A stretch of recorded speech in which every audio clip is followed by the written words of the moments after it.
Ah, o fone tu falou que é baixo, lembra? Também desse jeito. Fala alto aí.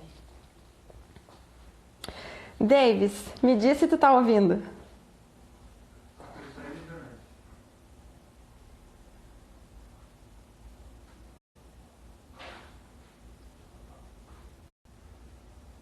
Tá ouvindo?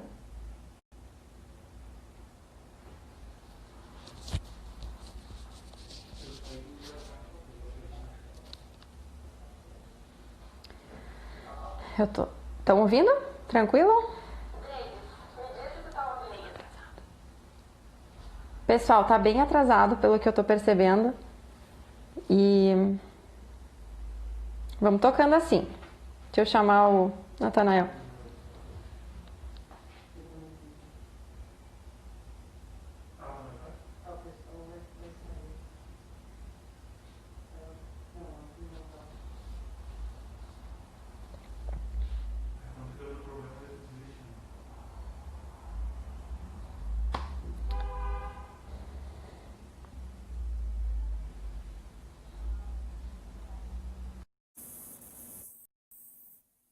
Pessoal, tô chamando o Anjos de volta aqui. Tá muito atrasado. Aí, agora voltou. Estão ouvindo? Tá ouvindo, Natanael? Foi? Tá dando áudio, tá escutando agora? Eu tô te escutando, tá me escutando? E como eu tava falando, né? Essa parte da evangelização, tanto dos irmãos de Novo Hamburgo como São de São Leopoldo, né? A gente sabe que o momento agora é meio complicado, né? Claro que a gente poderia falar, venham na sexta-feira de noite, né? Mas no momento não é viável. A gente está fazendo as ações, sim, a gente está indo para a rua, mas com o número reduzido de pessoas, só 6 para cada lado, só 2 pessoas que ficam na capela, né? Porque todas as vezes que a gente sai para a rua, fica alguém em oração pela gente e pelos irmãos que a gente está atendendo. Então, a nossa base é Deus, né? O nosso centro é Cristo, né? Então, a gente não pode ir para a rua de qualquer forma, né? Então, a gente tem que manter tanto a parte da espiritualidade como a ação, né? E ter os dois equilibrados, né? E então, caso alguém se sinta à vontade um dia e também nas próximas semanas de querer participar, é só acessar aqui a própria página do Face, manda uma mensagem que a gente vai conversando, a gente vai falando, vendo se é viável, se tem disponibilidade, se a lista não está cheia, né? A gente está fazendo tudo por listas agora, até por uma segurança nossa e também dos irmãos, né? Ah, que legal. É um movimento super importante, o Anjos, e com certeza muitos corações já foram transformados, né? Não só das pessoas que recebem ajuda, mas das pessoas que estão fazendo esse trabalho. Eu sei que sempre que a gente faz alguma coisa para o outro, às vezes a gente se transforma e se beneficia até mais do que aquele que está recebendo, né? Então, acho que fica o convite para o pessoal. A gente fez né, o Anjos postou e o Café Razão também fez uma postagem sobre o movimento. Então, vocês podem, né, sigam a página do Anjos também, acompanhem o trabalho deles lá. E, Natanael, tem algum tipo de ajuda que a gente possa dar, que o pessoal possa dar, mesmo se não puder ir participar? Como que funciona? Se vocês recebem doações, aonde vocês recebem?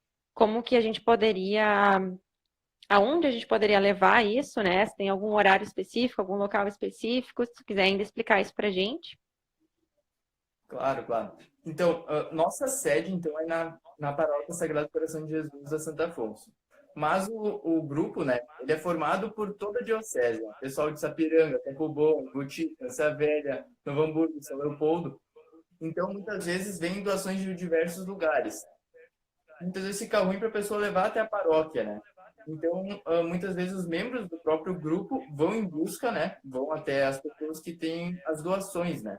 Então, também sugiro, manda mensagem no Instagram que daí a gente consegue gerenciar, porque muitas vezes fica ruim em horário comercial, né?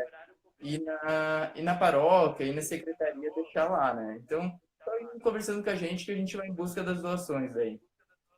E conforme a, Tá, e o que que mais? sobre. Opa, desculpa, pode falar. Ah, agora deu áudio. Desculpa.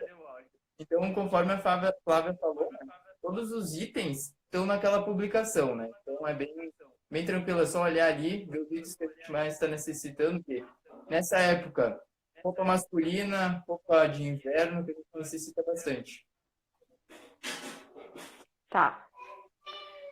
Pessoal, então, acho que o Nathanael trouxe tudo isso. Acho que a gente está num momento de olhar muito para o próximo, né? Olhar não só agora, mas sempre. Mas eu sei que agora é o momento que a gente mais tem que olhar para as pessoas que mais precisam. Tem muitas pessoas que estão entrando num momento de dificuldade ainda maior agora nesse período. Então, fica o convite para conhecer o Anjos através ali da página, para poder ajudar também, se mobilizar, né? Mobilizar suas famílias, seus amigos, para poder ajudar. Nathanael, obrigada. Obrigada por ter trazido esse exemplo de vocês para nós, né? Pessoal, sigam a página do Anjos da Madrugada, acompanhem, o trabalho deles é muito bonito, de verdade. E, bom, o Nathanael fica aí com a gente na live, mas eu vou estar chamando, então, o Padre Maico. Obrigada, viu? Eita, Fábio, muito obrigado, viu, pela oportunidade. Obrigada. E eu só queria reforçar aquilo que tu falou antes, né? A gente sai para evangelizar, mas quem é evangelizado muitas vezes, né, é a gente, né? Isso é o fundamental. Tá bom? Esse é o mais legal. Obrigada, viu? Com Deus. Tchau, tchau. Tchau. Pessoal, então, vamos, depois, né, dessa introdução ali do Anjos, que nos traz muitos exemplos, que nos traz muita coisa boa, né? Se a gente quiser ajudar alguém e não sabe, não conhece nenhum movimento, não conhece ninguém que sai, às vezes, para fazer ações e se sente chamado a isso, é muito legal. É um movimento super bacana que tem aqui no Novo Hamburgo, que atende as pessoas mais necessitadas, mais carentes, as pessoas mesmo que moram na rua. E acompanhem, vale a pena mesmo. Voltando então para o café, né, para o nosso encontro de hoje, a gente vai estar falando sobre nudez e cultura pornográfica. Um assunto que é importante, muitas vezes ele é relegado, assim, ele acaba sendo tratado como algo que não é importante, ou algo que é muito natural hoje em dia. Então, a gente precisa falar sobre isso. E quem vai nos trazer esse assunto hoje é o Padre Maico. Ele vai estar se apresentando, eu vou estar convidando ele aqui através da página do Café e Razão Live, que eu tenho que achar aqui. Achei. E ele vai estar, então, nos trazendo tudo que a gente precisa saber, consequências, cultura, tudo que esse assunto precisa ser dito com importância. Tá aí, boa noite, Padre. Boa noite, Cruzera, tudo certo? Uma grande alegria. Tudo certo, tudo ótimo. É diferente, né? É diferente a gente estar se falando via celular, mas acho que vai ser bem importante, vai ser bem legal. Esse tema já foi falado de uma outra forma, né? Sobre pornografia em um outro momento, acho que mais de 2 anos atrás. Mas o padre vai de novo trazer esse tema para nós. Pessoal, se tiver algum problema, alguma dificuldade, vocês vão falando ali nos comentários e a gente vai tentando arrumar. Tá? Então, padre, seja bem-vindo. O pessoal já te conhece, mas pode se apresentar de novo. E é isso aí. Fique à vontade.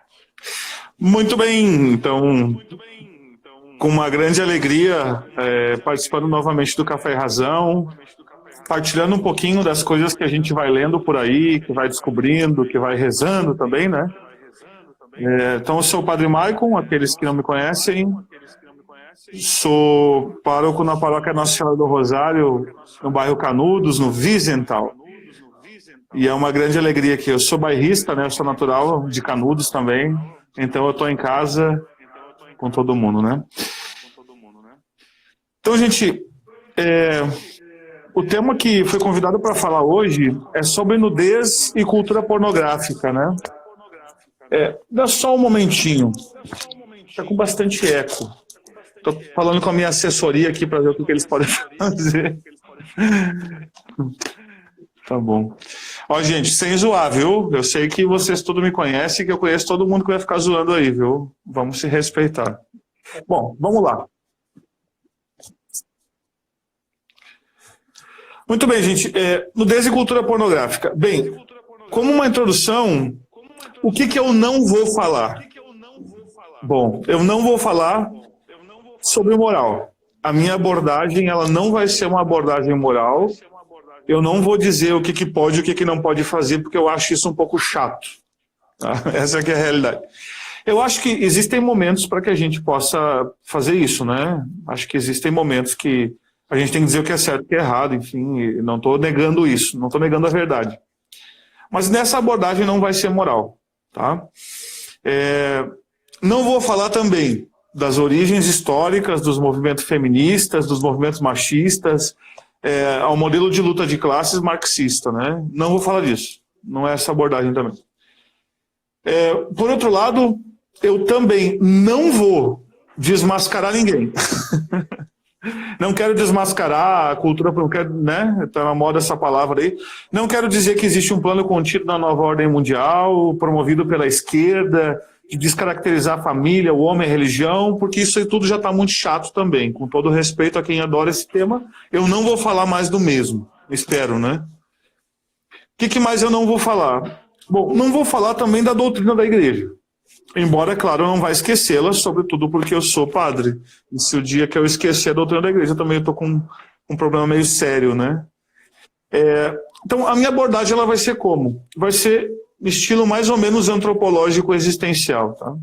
A minha intenção é apenas jogar um pouquinho de luzes, tá? Luzes naturais da razão e luzes sobrenaturais da fé, né? Sobre esse tema, porque o Café e Razão ele se propõe a isso, né? A ser fé e razão, né?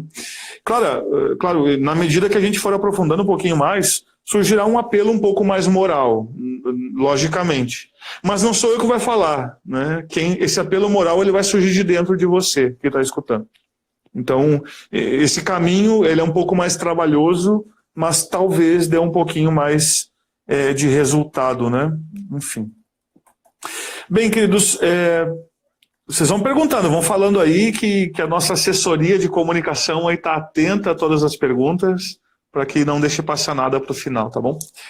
Muito bem. Primeiro ponto que eu gostaria de trazer é sobre a cultura pornográfica e sobre os limites do ser humano, tá? Surgiu uma notícia, eu não sei se foi no mês de abril, se eu não me engano, que saiu, que a Pornhub, eu não sei se aqueles que têm cultura, que já viram alguma vez, conhecem provavelmente este site de pornografia, Pornhub. Ela abriu o seu conteúdo premium, olha, existe um conteúdo premium lá, né? Para os italianos, não sei se lembram, no meio da pandemia de coronavírus, tá? Ela escreveu algo assim no seu site, né? Força Itália, nós te amamos. A empresa, essa Pornhub, que é canadense, doou também parte dos seus lucros de março para hospitais italianos. A ideia era que os italianos tivessem uma distração a mais durante o período de pandemia, para poder ficar em casa com distração, né? Esperando o negócio todo acabar. Bem, a pornografia, queridos, já está em todo lugar. E existe todo um movimento pornográfico, né, em vários ambientes, em vários níveis. Primeiro, tentando tornar o nosso limite moral um pouco mais elástico. Ou seja, todos nós carregamos entre nós um limite, né? Nós poderíamos nos perguntar, como é que foi que a pornografia se tornou algo do nosso dia a dia? Bem, durante talvez até a metade do século XX, nós ainda éramos um pouquinho mais intolerantes com esse tipo de coisa. O método que as coisas ruins, elas acabam fazendo parte do nosso dia a dia é o método velho, aquele conhecido de cozinhar sapo, né? Como é que você faz para cozinhar um sapo? Você ferve uma panela, que nem cozinhar massa, né? Você deixa a água fervendo, depois atira o sapo lá dentro? Não, porque o sapo ele encosta naquela água, ele tem condições de pular e fugir dali. Você cozinha um sapo, se um dia você quiser aprender, colocando ele na água fria e vai deixando a água esquentar aos poucos, de modo que ele não perceba a mudança de temperatura da água, de modo que queira sair, né? E ali ele vai sendo cozido, e daqui a pouco morre sem perceber, né? Pois é o mesmo método que é utilizado para conosco, né? Vejam, todos nós trazemos em nós limites, tá? Então, por exemplo, Eu até como espinafre, mas agrião não. Né? Então, o meu limite está até a barra. O espinafre vai, mas o agrião não. Eu até ando de metrô, mas de ônibus não dá. Né? De ônibus é impossível, não tem como. Eu até deixo a barba, mas cabelo samurai, aí já é demais, né? Eu até assisto Grey's Anatomy, mas Sex Education, pô, daí já é demais para mim. Bem, esse limite, queridos, que nós temos sempre pode ser alargado. Tá? Isso é importante, porque todos nós trazemos isso dentro de nós, esse anseio moral, esse apelo moral. Tem coisas que chamam comumente na mídia de tabu, né? E é importante que haja tabus na nossa vida. Nós não temos, a nossa obrigação não é romper todos eles. Não temos essa obrigação. Então, portanto, se nós formos cedendo cada vez um pouquinho de cada vez, então invertendo fica melhor, nós vamos vendo que os nossos limites eles vão se expandindo. A gente vai começando a tolerar coisas cada vez mais desastrosas. Vamos pegar novamente o exemplo aí do Covid, tá? A gente, no comecinho, quando foi obrigatório o uso de máscaras, por exemplo, a gente começou a surtar um pouquinho, né? Como é que eu vou usar máscara? E agora a respiração, e fica difícil e tal, não sei o quê. Agora a gente já está bem mais habituado. Né? Não é que está tudo de boa ainda, mas a gente já está mais habituado, sabe que é assim mesmo. Tá? Ou seja, a gente vai aprendendo. E isso é uma característica humana. Nós somos profundamente adaptáveis. Né? A gente se adapta a todos os ambientes e é assim. Bem, aos poucos, queridos, aconteceu assim com a pornografia. Isso foi entrando na nossa vida, no nosso dia a dia, no cotidiano, pelos mais diversos meios, e isso começou a se fazer parte da nossa vida. De modo que, hoje, nós somos capazes de entrar no Netflix, por exemplo, assistir um filme com classificação indicativa de 18 anos, tendo, sobretudo, linguagens, cenas impróprias, e a gente acha que está tudo bem, porque está lá disponível. Ou seja, se está disponível, então quer dizer que eu posso entrar. Me parece que essa se tornou a regra, né? Bem, a cultura ela está presente... A pornografia, em forma de cultura, ela está presente nos vários meios, né? Nas músicas. E aqui, gente, eu vou chutar o pau da barraca, porque a gente precisa ser sinceridade selvagem, né? Ferox sinceritas, diria o latino, né? Essas músicas de sertanejo universitário, não são todas elas, é verdade, né? É verdade. Mas a maioria dessas músicas contém conteúdo sexual. Esses dias eu acabei escutando sem querer, porque essas coisas a gente aprende meio que por osmose, né? É um negócio interessante. Que é uma música, eu acho que é daquele cantor que é o Lua Santana, né? Acho que é ele. E ele descreve bem certinho um relacionamento sexual, com barulhos, com coisas. E eu disse, meu Deus do céu, que música é essa, né? Tá todo mundo escutando isso aí. Pega também o funk. Cara, o funk ele é desastroso também. É uma sequência de barulhos com alguma letra meio falada, meio declamada, meio cantada, alguma coisa por aí. Com um conteúdo desastroso, né?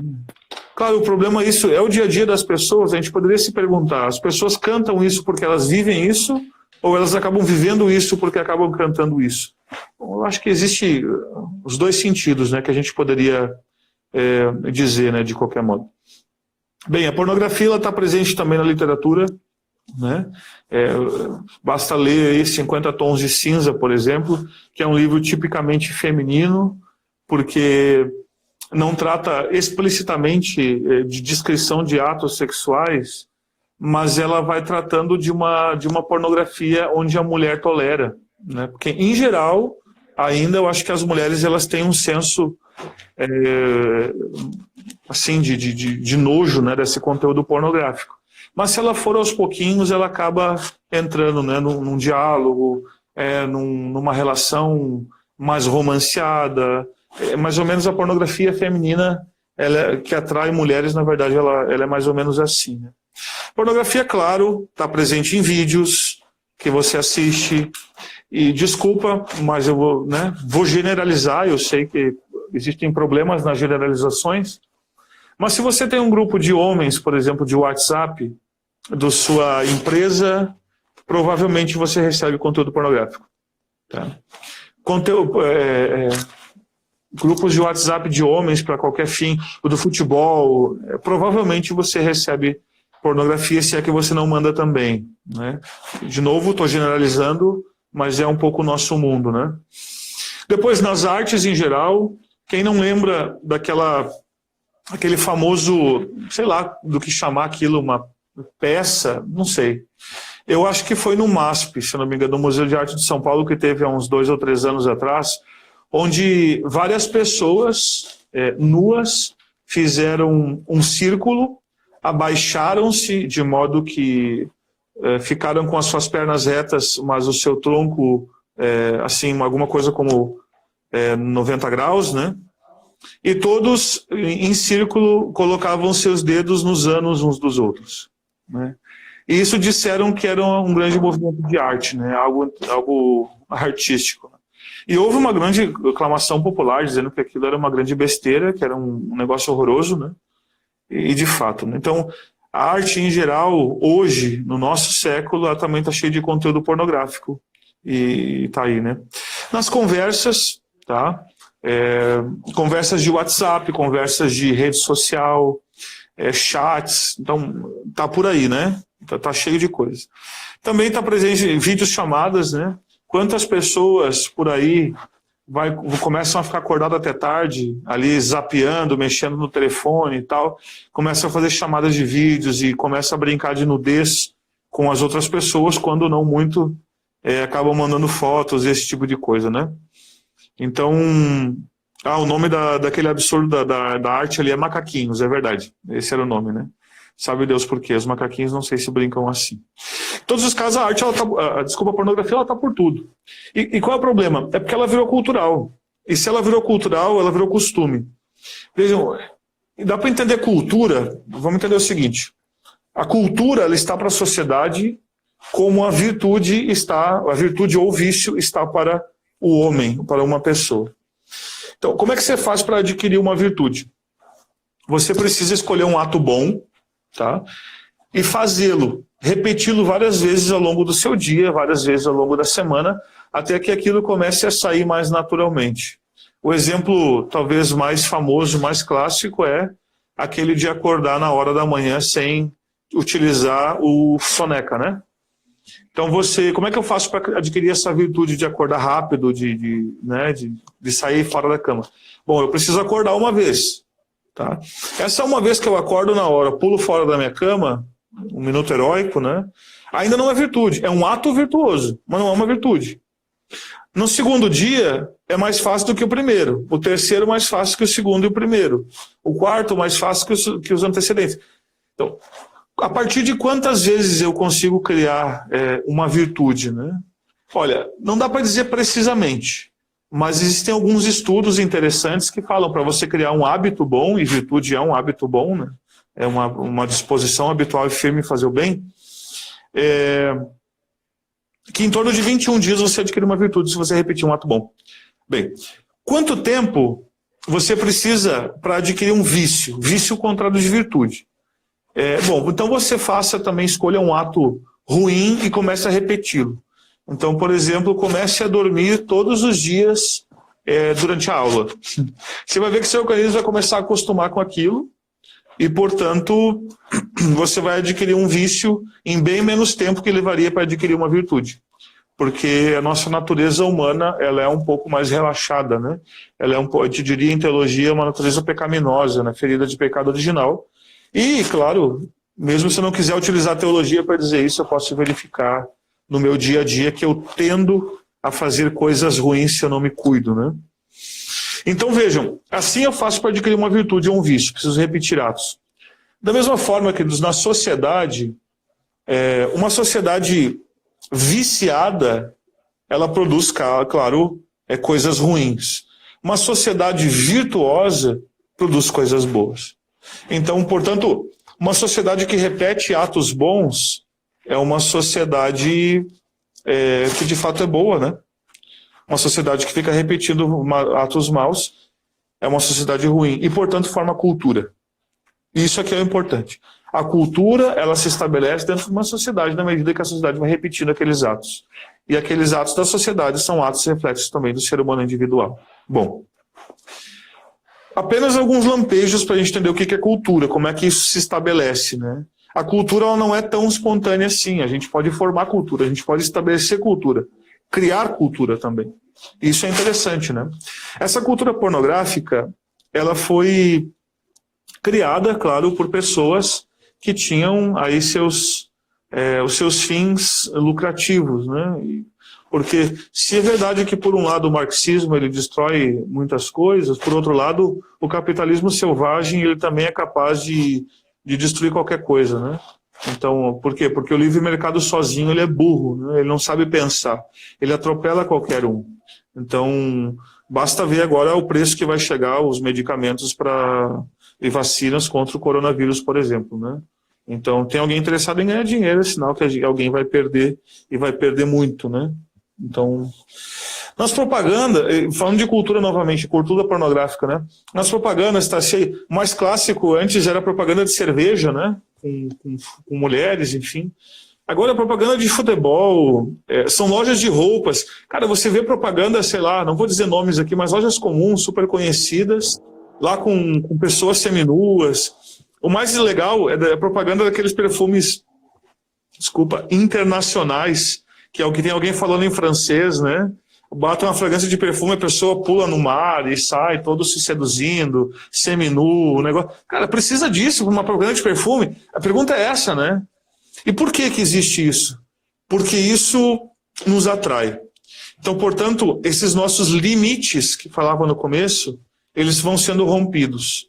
Se hoje você tolera uma coisa ruim, amanhã provavelmente, se você não se cuidar, você vai estar tolerando outras coisas, né? A Bíblia, ela fala alguma coisa mais ou menos como um abismo atrai outro abismo, né? E é verdade, né? Você está metido em alguns problemas, você vai naturalmente se meter em mais problemas se você não se cuidar. Bem, um segundo ponto. Existe dentro de nós uma lei fundamental que é a seguinte: foge da dor, busca o prazer.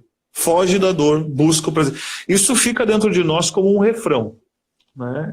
Porque tudo que você vai fazer, você vai pelo menor esforço. Porque se causa alguma dor, você vai naturalmente sair correndo dali. Se você, ao contrário, encontra alguma coisa que te causa prazer, pois é para lá que você vai, né? Então tudo aquilo, sobretudo que é um prazer mais passivo, nos atrai muito mais. Ou seja, sentar na frente da TV atrai muito mais do que a gente pegar um livro para ler. Porque o livro tem que ser ativo. A TV eu fico passivamente assistindo, né? Mais ou menos isso. Bem, o fato é que existem prazeres. O ser humano ele é dividido é uma palavra muito forte para usar aqui. Mas ele é um composto de corpo e alma, né? Corpo, alma e espírito, né? E existem prazeres da nossa alma, que são os prazeres intelectuais, que são, por exemplo, as ideias, ler livros, estudar. Não é verdade que todos nós encontramos algum tipo de prazer no estudo? Né? A melhor sensação do mundo é você terminar um livro na última página e pá, terminei. Uau! Existe um deleite naquilo, né? Interessante. Existe prazer da alma ainda na nossa vontade, algo bom que eu faço, ajudar, acordar cedo, a propaganda aí do Café e Razão, né? Dar uma palestra, ajudar a fazer alguma coisa, me dá um prazer também, né? E existem, esses são os prazeres da alma, existem também os prazeres do corpo, que são vinculados aos nossos 5 sentidos. Então, por exemplo, o prazer da comida através do paladar, o prazer de sentir um bom perfume, ou um cheiro de churrasco, né, no domingo de manhã, né, os prazeres deleitam. Né? Escutar uma boa canção, receber um abraço, né, no tato, né? Ver um filme, ver uma bela paisagem, o verde, como descansa os olhos. Né? São os prazeres dos 5 sentidos. Os prazeres da alma, eles realizam mais profundamente que os do corpo. Porém, não se dá para se negar nada ao corpo, né? Porque o corpo também precisa dos seus prazeres. Mas o problema é o seguinte: os prazeres da alma são muito mais custosos do que os do corpo. Realizam mais a gente por dentro, mas os do corpo, eles nos dão, são mais fáceis de serem conquistados, mais fáceis de serem confundidos. Então a gente acaba confundindo aquilo que deve fazer com aquilo que eu gosto de fazer. Não é nenhuma nem outra pessoa que eu peço assim, fulano de tal, quem sabe vamos fazer uma penitênciazinha e, né, um jejum, um negócio, mas eu não gosto de fazer jejum. Eu não estou perguntando se você gosta, estou dizendo que você tem que fazer, que é importante fazer. Eu não estou perguntando se você gosta de acordar cedo para ir trabalhar todos os dias, mesmo com gripe, com dor de cabeça, com não sei o quê. Você tem que sustentar seus filhos, meu. Não adianta. E existe um grande deleite depois a gente ver, em ver que os filhos estão crescendo bem porque a gente foi trabalhar naquele dia. São os prazeres da alma. Mas o corpo às vezes nos bloqueia, né? Quais são as consequências disso? Bom, na prática, bem prática mesmo, comer o McDonald's atrai muito mais do que comer arroz e feijão. Tá? Ao menos no primeiro instante. Né? Séries, né, da Netflix, do Amazon, do raio que for, né, atraem muito mais do que livros. Então, se você recomendar uma série, a pessoa vai ler. Se você recomendar um livro, que dificuldade. Mas daí tem que gastar, e tem que comprar, e tem não sei o quê. O corpo humano nu atrai muito mais do que belas cachoeiras. Porque os nossos olhos, eles se despertam muito mais para esse tipo de coisa. Ou seja, o que eu quero dizer com isso? É que o nosso cérebro, queridos, ele, biologicamente, quando nós temos algum tipo de prazer, ele recebe descargas de dopamina. E a dopamina é um tipo de neurotransmissor viciante, tá? Para a gente entender bem na prática, assim, né? A dopamina, descargas de dopamina muito fortes são largadas quando uma pessoa é usuária de drogas, por exemplo, né? Então, quando você usa uma pedrinha, cheira um pouquinho uau, que grande prazer, né? Um negócio assim que você sai fora de si, um negócio... E é epidérmico, não é na alma aquilo, que é um prazer de fato corporal. Então, por quê? Porque seu cérebro foi ali embebido de dopamina. Tá? Só que a dopamina em excesso, o nosso corpo ele rejeita, porque ele acaba se transformando numa toxina. Então, o nosso corpo não é programado para descargas de dopamina excessivas, né? Isso que é interessante. Então, por exemplo, comer McDonald's é bom, comer hambúrguer, fast food, pizza é bom. É legal. Agora, todos os dias, chega uma hora que você enjoa de fato, porque aquilo é demais, né? Custou. E esse tipo de alimento gera muito mais deleite do que alimentos mais saudáveis, do que comer um pé de alface, por exemplo, né? Embora nós precisemos, né? Então, é mais ou menos isso. Entre comer, repito, um prato de arroz com feijão, você vai preferir McDonald's. Por quê? Porque o McDonald's libera mais dopamina no seu cérebro, te deixa com uma sensação de quase de êxtase, né? De vício, né? Problema. A dopamina vicia. Tá? Então, é por mesmo motivo que um drogado se vicia na sua droga. Qual é o processo? Quando você usa uma droga, você atinge um pico de prazer na primeira vez. Na segunda vez que você usa, você tem um pico de prazer menor. Mas para tentar conseguir aquele prazer inicial, você tenta usar mais quantidade por mais tempo. Quando você vai usar pela terceira vez a droga, você precisa, para atingir o prazer do pico inicial, maior dose por mais tempo e mesmo assim não vai atingir mais. Esse é o processo de vício no nosso cérebro. Com a droga a gente consegue entender. Com a pornografia funciona do mesmo modo. Quanto mais você vê, mais você quer ver. Por quê? Porque aquilo já... O fato é o seguinte, gente, vamos falar claramente aqui, né? Pensando no caso dos homens, né? Uma masturbação, por exemplo, não gera tanto prazer do que você ver, sei lá, 1 hora de conteúdo pornográfico na internet e aí acabar com a masturbação, por exemplo. Então, a descarga de dopamina, ela é muito maior. O problema disso é que o nosso cérebro não foi feito para receber tanta descarga de dopamina. E ele, portanto, acaba levantando bloqueios quando recebe essa descarga tão grande. E aí, exatamente por isso que acontece esse processo de ter que usar mais. Só que com isso, quando a gente faz isso, o cérebro está bloqueando. Por isso que não tem tanto prazer nas vezes sucessivas, né? E a gente fica ali colocando, empurrando cada vez mais coisa dele, chega uma hora que ele apaga. Tá? Processo de cozinhar sapo. Vai aumentando os nossos limites, a gente vai estendendo, ou seja, Não é raro, tá? Isso com conhecimento de causa, né? A gente fala com pessoas, né, que começaram com pornografia simples, né, com geralmente homens ou mulheres lá, nus, enfim, passaram para atos sexuais, depois por vias estranhas, com mais pessoas, com objetos, animais, até chegar a parar com pessoas do mesmo sexo, depois com violência, depois com um monte de coisa. Ou seja, vai aos pouquinhos. E a pessoa chega para e olha e diz assim: padre, eu não sou homossexual, mas eu assisto pornografia homossexual. Qual é a razão disso? É porque, de fato, o nosso cérebro ele é programado para ter uma certa carga de prazer, não excessivamente. Gente, para a gente entender, hoje a gente é capaz de, em 1 hora de internet, a gente é capaz de assistir mais pornografia do que os nossos pais, nossos avós assistiram a vida inteira. É demais. O nosso corpo não é assim que funciona. Não tem como, né? Então, a pornografia na nossa vida funciona como droga. Então, quando a gente olha para essas nossas músicas, peças, filmes, a gente vai alargando um pouco mais o nosso limite até o ponto de a gente estar começando a assistir vídeos e filmes pornográficos sem achar que aquilo é ruim. Tá?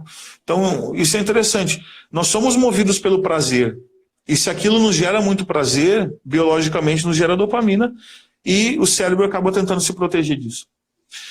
Bom, qual é o problema mais fundamental disso? É que uma pessoa já está viciada em conteúdo pornográfico, por exemplo, porque ela está viciada na própria dopamina que aquilo produz, o cérebro está fechando as suas portas para qualquer tipo de descarga de dopamina que seja menor do que aquela que ele recebe no conteúdo pornográfico.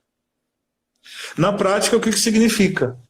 Que você vai lá e convidar o seu amigo para sair, para ir no shopping, para passear, ele vai dizer: não estou afim, tédio, preguiça, tá ruim, nossa, como custa. As pessoas se arrastam, essa é que é a verdade. Por quê? Porque sair com os amigos não libera uma descarga de dopamina como libera 4 horas de vídeo, 4 horas de jogos, sei lá, 4 horas de conteúdo pornográfico na internet. Esse é o problema.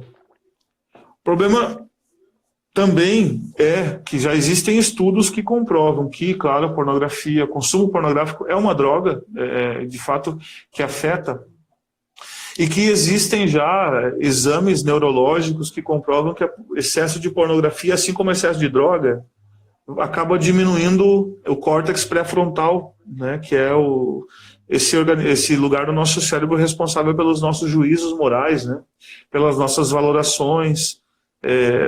Ou seja, é o lugar do seu cérebro responsável por você ser gente. Então, se isso vai se diminuindo ao longo do tempo, quando você vai assistindo todo esse conteúdo e vai se deixando contaminar por isso tudo, parabéns, você está se bestializando.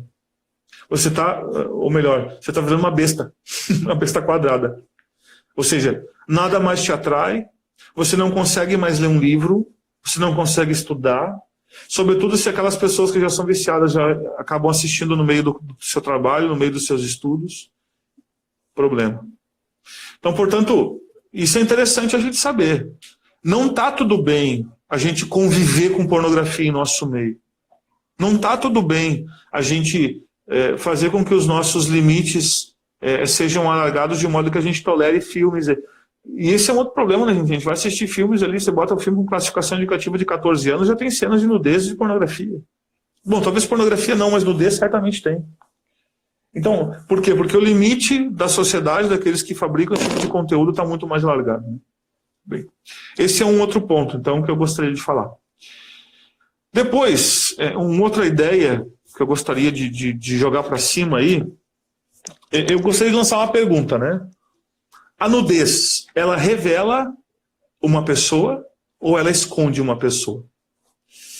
Bem, alguns estudos, eles mostram que quando um homem vê uma mulher nua, uma mulher bonita, nua, né, ativa no seu cérebro a mesma região que é ativada quando ele abre uma caixa de ferramentas, para aqueles homens que gostam de ferramentas, né? Ou, talvez um pouco mais no nosso mundo, né? ativa no cérebro a mesma região que é ativada quando ele liga ao seu Xbox One para jogar uma partida ali de futebol, para jogar. Ou seja, é uma coisa que te dá prazer. Ponto. O cérebro masculino, ele funciona mais ou menos assim. Quando ele enxerga uma pessoa nua, ele só enxerga aquilo como uma fonte de prazer, tá? A menos que antes ele tenha aprendido a amar aquela pessoa. E aí se consegue ultrapassar isso. Na medida em que o corpo humano for se mostrando, seja através da figura do bonitão sem camisa, né, no caso, ou da mulher com biquíni cada vez mais baratos, né, para não dizer outra coisa, mais e mais a alma vai se retirando. Tá? Vou pegar novamente a questão masculina, que o homem é muito mais visual do que a mulher. A mulher é um pouco mais ternura. Em todos os casos, essa nova reengenharia da mulher tem transformado as mulheres em sedentas, em ávidas de uma coisa que não realiza elas mesmas. Elas sabem disso. Interessante. Então, vejam que quando o homem vê uma mulher nua, ele esquece que ali por detrás daquele pedaço de carne existe uma alma, existe uma pessoa. Portanto, aqui consequência óbvia disso. Se uma mulher que não é amada ainda pelo seu esposo, pelo seu cônjuge, né? Ou uma mulher desculpa, seu namorado ou amiga, enfim, uma mulher que se deixa ver por um outro homem que ainda não a ama, saiba, não é através da sua nudez que ele vai te amar. Por quê? Porque a sua nudez ela vai te esconder. Ele vai ficar com os olhos, o cérebro programado para isso, né? Para olhar somente para o corpo, somente para aquilo que é externo. E, portanto, a alma vai se esconder. É interessante, Christopher West, aquele cara que propaga um pouco da teologia do corpo pelo mundo inteiro, né? Aquele americano, que eu aconselho bastante, inclusive, Christopher West. Ele fala uma coisa bem interessante, né? Que as mulheres, isso está em teologia do corpo para principiantes. As mulheres elas utilizam o sexo para conseguir amor. Os homens utilizam o amor para conseguir o sexo. Ou seja, não há um encontro. Então o que a mulher quer? Ela quer ser amada, ela quer ser desejada. E é por isso que acaba explorando um pouco mais a sua nudez. Tá? Cara, com todo respeito a quem faz, repito, a minha abordagem não é moral. Você vai tirando as consequências que você quiser para sua vida. Quando a mulher ela se veste bem, ela quer ser amada, ela quer ser vista. Tá? E isso é natural, é importante, é bom, né? Porque a mulher é de fato o sexo bonito do negócio. Né? Isso é interessante, né? Agora, quando ela acaba mostrando demais o seu corpo, aquilo que é a sua intimidade, né? O Jason Everett fala isso também, que a mulher é uma floresta fechada, né? Que ela precisa ser descoberta, né? Quando ela já mostra mais, ela diz assim, olha, em geral para os homens, né? Ame isso aqui que você está vendo. Né? E o homem não vai conseguir ultrapassar aquilo ali. E depois elas vão reclamar que os homens não amam, que só usam ela. E vai passando o tempo, isso também a gente vê na prática, conversando com as pessoas, né? As mulheres já não amam mais seus esposos, por quê? Porque os esposos fizeram dela um vaso de espermatozoides. Já não amam mais a alma dela. Por quê? Porque ela não conquistou através da sua alma, ela conquistou ele através somente daquilo que é externo, aquilo que ele podia ver, né? Então, quando os prazeres do corpo entram em campo, né, a alma sofre uma espécie de letargia, né? O homem fica ali assim, ele também, a alma dele desaparece porque ele não consegue mais enxergar nada. A alma da mulher também desaparece diante da sua nudez, né? Aquele que olha, não olha com os olhos da alma, da profundidade, e aquele que mostra apenas uma parte de si, a menos essencial. Portanto, nós temos aqui um desencontro de intimidades.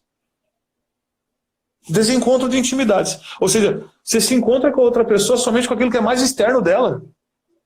Quando, na verdade, quando nós somos pessoas, temos interioridade, temos intimidade. Fomos feitos para, seja através da amizade, do namoro, dos diversos tipos de amor, né? Eros, ágape, filia, como quiser. Fomos feitos para ter intimidade com as pessoas, porque nós temos uma interioridade, fomos feitos para olhar nos olhos. E a pornografia, a nudez, do jeito que ela tá sendo colocada, ela sequestrou a nossa intimidade, a nossa capacidade de nos relacionarmos profundamente com as pessoas. né? Tem um cara chamado William Struthers, um cara até evangélico, né, americano. Ele escreveu um livro chamado Wired for Intimacy. Eu acho que é assim que pronuncia, né? Designados, mais ou menos isso, para a intimidade. Daí o subtítulo é How Pornography Rejects the Male Brain. Ou seja, como a pornografia sequestrou o cérebro masculino. Se você está diante de um homem... E aqui eu jogo também a questão das mulheres, que está começando a entrar muito forte. As mulheres têm assistido muito. É verdade. A pornografia, ela sequestra o seu cérebro. A sua capacidade de amar, portanto. Se não há intimidade, portanto, não há encontro de intimidade, não existe amor, porque o amor brota do interior. Então a consequência é básica, né? Básica.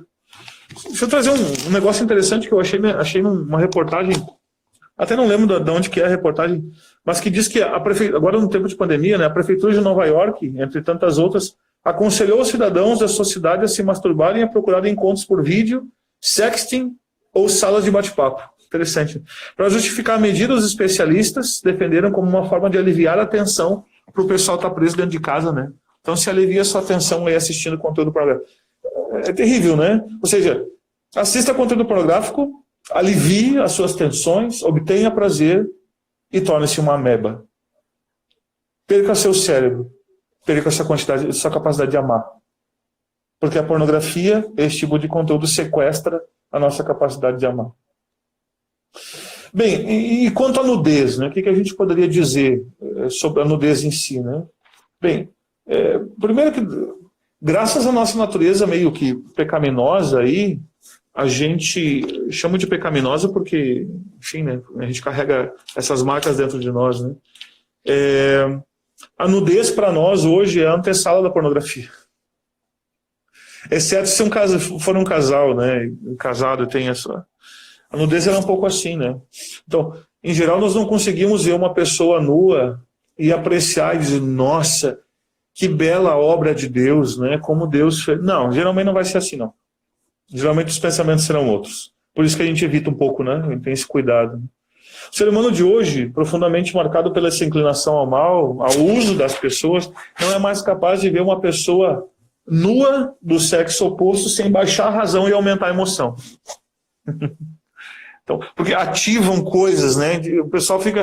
Eu brincava com uma pessoa, né, que parecia um cachorro, né? Vi uma pessoa da rua, só faltava uivar e ofegar como um cachorro, né? É triste isso, né? Se uma mulher quiser ser conquistada... Desculpa, repito. Se uma mulher quiser conquistar o amor de um homem, vista-se. Vista-se.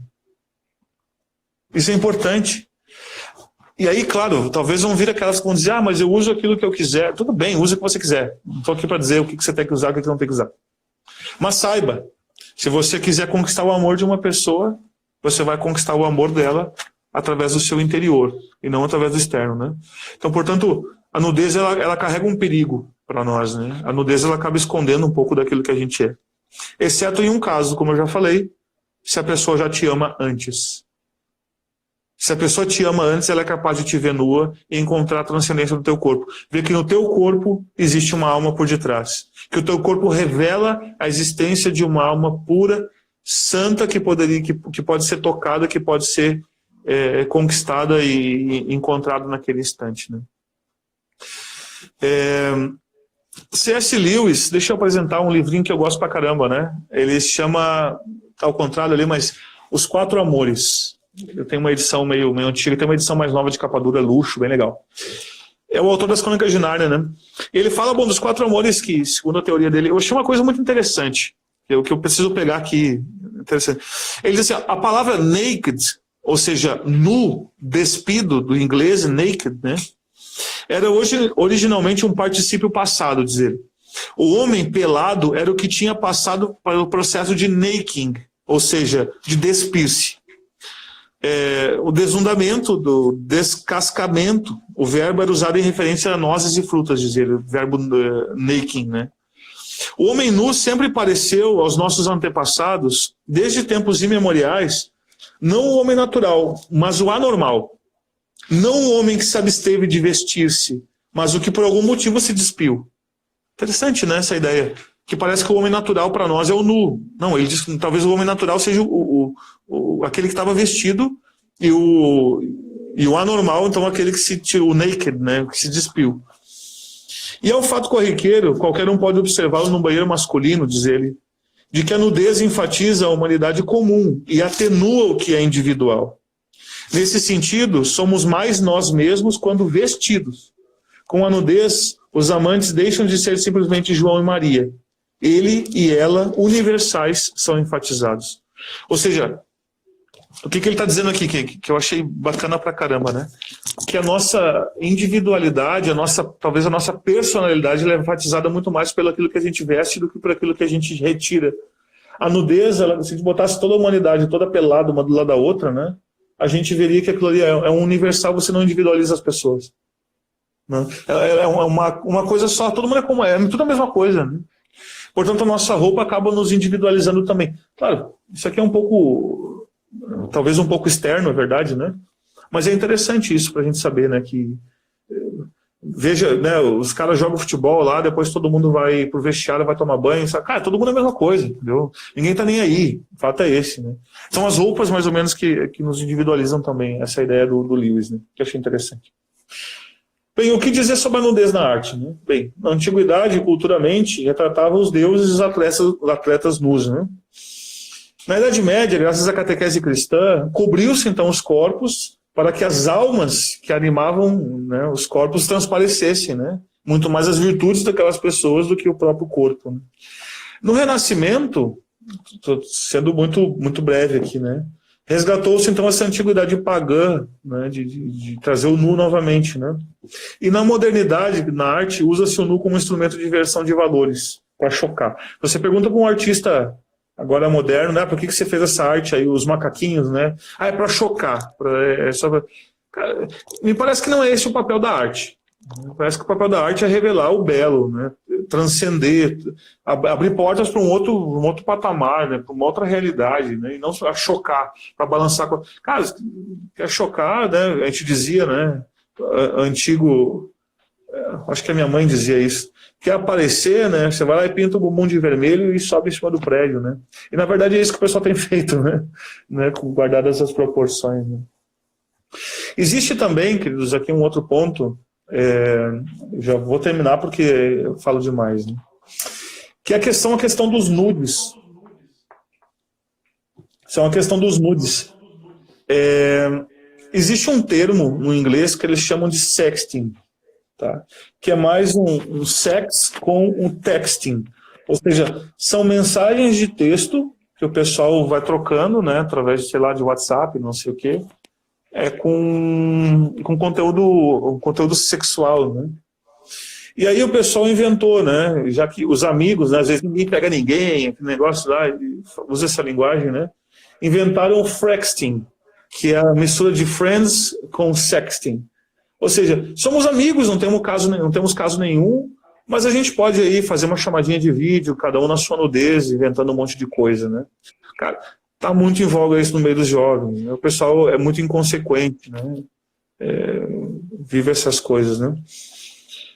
O que é bonito é para se mostrar, o pessoal diz por aí, né? Então, é o exemplo de um bom vinho. Um bom vinho, um churrasco, embora sejam bons, são feitos para se tomar todo dia? Me parece que não. Quando a gente acaba abusando do bom vinho e abusando do churrasco todo dia, ele se transforma em algo justamente que desvalorizado. Né? Então, do mesmo modo, queridos, aquilo que é bonito é para ser mostrado de vez em quando. Essa que é a regra. Para que a gente se impressione com a beleza, né? Acho que isso é importante também. Então, para valorizar. Bem, eu falava antes também, e com isso eu vou finalizando, que o consumo excessivo de material pornográfico, nudes, gente pelada, essas coisas, vai acostumando a gente, e ao mesmo tempo que vai viciando, né, nesse tipo de conteúdo e tal, provoca tédio, né? O tédio, o que é? Ele é uma sensação de tristeza, de aborrecimento, de cansaço, enfado, provocada pelo excesso de prazer. Então, se você quiser ficar entediado, coma muito. Durma muito. Faça muito sexo, masturbe-se muito. Veja um filme atrás do outro. E aí você vai ser tédio. E eu pergunto, não seria essa a causa de uma geração, às vezes, aí de jovens completamente formados pela cultura da depressão, a cultura do prazer a todo custo? Não seria esta a causa de vemos tantos jovens tão fleumatizados, tá na moda agora os temperamentos, né? Adotando aquilo que é mais característico do fleumático, essa letargia, essa capacidade de... Parece que está todo mundo anestesiado, que ninguém mais reage a nada, né? Será que não é o excessivo consumo de objetos, de coisas de prazer? Entra a pornografia, séries uma atrás da outra. Isso tudo vai gerando uma sensação de tédio em nós, de novo por causa daquela questão da dopamina que a gente falava antes, né? Então vejam, nós temos toda uma geração realmente amuada, né? Que não... A impressão que dá é que não tem proatividade, que não vai atrás, que só recebe e que não muda o mundo. A verdade é essa, né? Então, a gente brincava um tempo atrás, né? A gente precisava de guerreiros, né? De um exército. Será que a gente vai poder contar com uma geração que fica jogando videogame, olhando série uma atrás da outra e vendo pornografia? Me parece que não, né? Então é interessante isso, né? Portanto, o que nos resta? Bom, o lado bom disso tudo, né? Que a gente precisa formar a nossa natureza para magnanimidade, ou seja, a busca das coisas grandes, das coisas altas, elevadas, né? As imagens pornográficas, nus, essas coisas, elas ficam na nossa memória, segundo Jason Everett, por em torno de 1 ano. Significa que você pode acessar uma coisa pornográfica, alguma coisa, uma imagem, em torno de 1 ano, com facilidade no seu cérebro. Depois não é que ela desaparece, depois é que ela fica um pouquinho mais distante, né? Mais anuviada, alguma coisa. Mas até então você consegue acessar com muita tranquilidade. Então, temos que o quê? Purificar aquilo que a gente faz, gente. O fato é esse. Se a pornografia, esse conteúdo, essa cultura pornográfica, que é maléfica, né? Já entrou dentro de nós, a gente precisa, através dos nossos sentidos, nós precisamos formar e educar os nossos sentidos para coisas maiores. Então, ao invés de ficar vendo série uma atrás da outra, de qualquer coisa, escolha bem algo que diga uma coisa interessante. Escolha um filme. Tem muito filme antigo bacana, né? O pessoal mas não tem emoção. Mas tem um enredo maravilhoso. Então, a gente precisa reaprender a se encantar por coisas belas. Faça essa transição, comece a escutar música clássica. Faça essa higienização das coisas todas. A gente está indo pelo mais fácil, pelo mais acessível. Comece a escutar um outro perfil de músicas, por exemplo. Comece a comer com um pouco mais de cuidado, com um pouco mais de seleção, né? Não pecando, claro, através da gula com o excesso de requinte, não é essa a ideia, não é o requinte. É encontrar o sabor das coisas simples. Então, quando nós estamos eu diria o Humberto Gessinger, né, o cara dos Engenheiros do Havaí, né? Vivemos num mundo sedento num momento de embriaguez. Essa que é a verdade. Então você está lá acostumado com uma explosão de sabores, de hambúrgueres, de pizzas e não sei mais o que. Quando você vai comer um brócolis, o brócolis parece repugnante, né? Uma coisa terrível. Agora, se você passa 1 mês sem comer porcaria, fazendo, quem sabe, até um jejum, alguma coisa, quando você vai provar aquele brócolis, nossa, ele mudou de sabor, ele está interessante. Vivemos num mundo sedento num momento de embriaguez. O Pedrão colocou ali, né? Formação do imaginário, exatamente. Então, é purificar aquilo que a gente está vendo. Em vez de ler aquele livro que está na moda, isso aqui é interessante. Se todo mundo está escutando a música, você não vai escutar. É porque é ruim. Se todo mundo está lendo, é porque você não deve ler. Se todo mundo está assistindo aquele conteúdo, é porque você não deve assistir. Chega uma regra genérica, mas talvez possa dizer alguma coisa, né? Então, é porque, em geral, as pessoas não estão preocupadas com a magnanimidade, com o grande, com o maior, né? Então, isso é importante, né? Você é o que você põe na cabeça. Essa que é a verdade. A gente costuma dizer que a gente é o que a gente come. Também. A gente é o que a gente escuta. A gente é o que a gente vê. Então, o que entra pelos nossos sentidos fazem aquilo que nós somos. Por isso, é importante nós aprendemos a purificar os nossos conteúdos. Muito bem. Com isso eu concluo, então, a minha fala aqui. Eu já falei horrores, né? Eu me empolgo também.